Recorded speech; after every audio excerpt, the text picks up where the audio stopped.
I'm Janet with Try It Like It Created, and today I'm going to be comparing some inks. So what I have in front of me is Distress Oxide in Dusty Concord and Lisa Horton in Rum Raisin. Now, these may not be the exact match, but they're what I own and how close they are.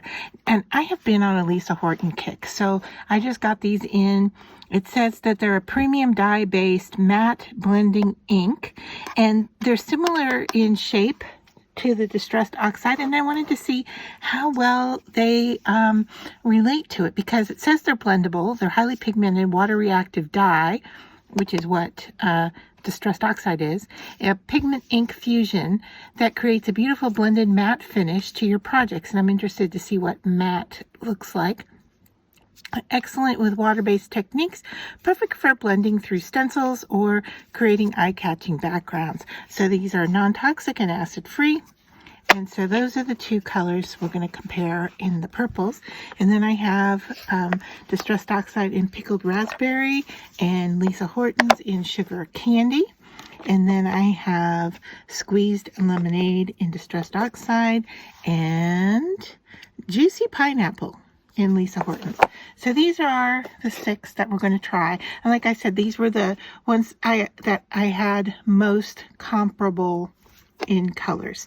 So let's just move them off to the side and we'll begin our swatching. And I am just going to open the pad and just swatch it on my cardstock. All right, that's all we're doing. It's just rubbing it to see what they look like. All right, and we can definitely see here the colors look different. However, in the container, you can see they're pretty close. This one here, which is Lisa Horton's, is a little bit darker. This one seems to have a little whiteness to it. This one seems to be a little more red. So we're seeing that difference in the pad as well as on the paper. All right, and then for the Pickled Raspberry, that was, make sure I'm doing these in the right area, Distressed at the bottom, and Lisa at the top.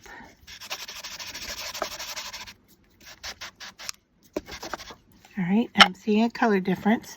Interesting, this one's getting a little bit of light to it, and here's the comparable. This one's a little more yellow than the Distressed Oxide.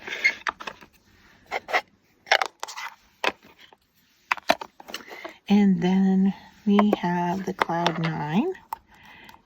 And here is the Juicy Pineapple. And that's what the pad looks like. And here's the Distressed. And the Distressed is a little brighter, I'd say.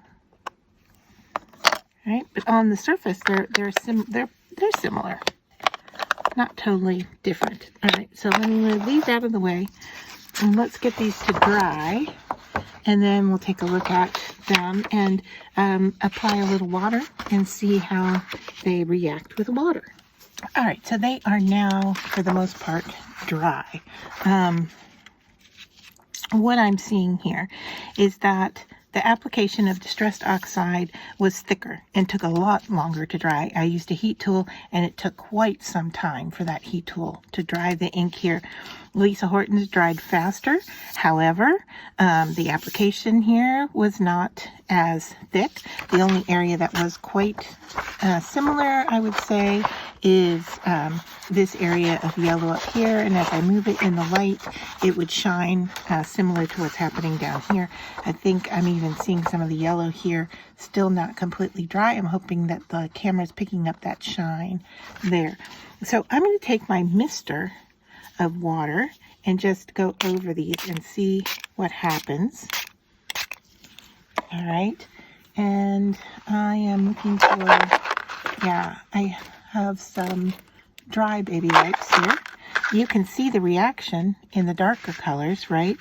Of course, my paper is curling up, so I want to tap that off and show you up close, here is the Lisa Horton, so it is reacting to the water. And there's the pink that's reacting. And the yellow, it's hard to see, but it is reacting as well. So here are the Distressed Oxides. The yellow, I am not really seeing much happening there at all. I think it may just be the brightness of the color. The pink, of course, has a reaction. And then the one we can see a lot of is the purple in Distressed Oxide. So now if I take my water brush and bring that in, let's see what happens. I'm just going to squirt out a little water here. Can I blend? And that's telling me yes, I can. And of course here I can. I know these blend. You can see the difference. Maybe how one's blending a little easier than the other. I'm not sure, but it does seem like they have a very similar reaction to water. So that is interesting in itself. So let's try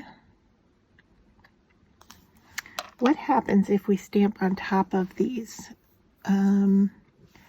Let me grab, I wasn't prepared to do this, but I do want to see what happens when we put color on top of color. Or you know what else we could do? This is even a better trick, is baby wipe. Baby wipe and a stencil. Just grab a fun stencil here. All right, so baby wipe and stencil over Distressed. It's going to pick up that color and it's going to react with the baby wipe. And there, can you see the color difference?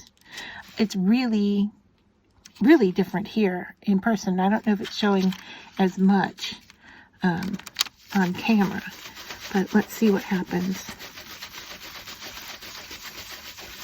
with Lisa Horton. All right, it is picking it up. I don't see the color shifting. So let's move on, go to a different part of the baby wipe here, just so I'm not sharing colors.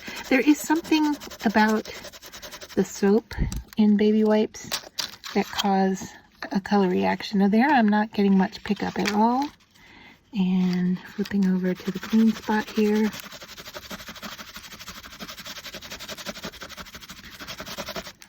Distressed, and that's reacting very similarly to this one. However, the most color reaction right here in the Distressed, and I love when it does that. Can you see the color changing?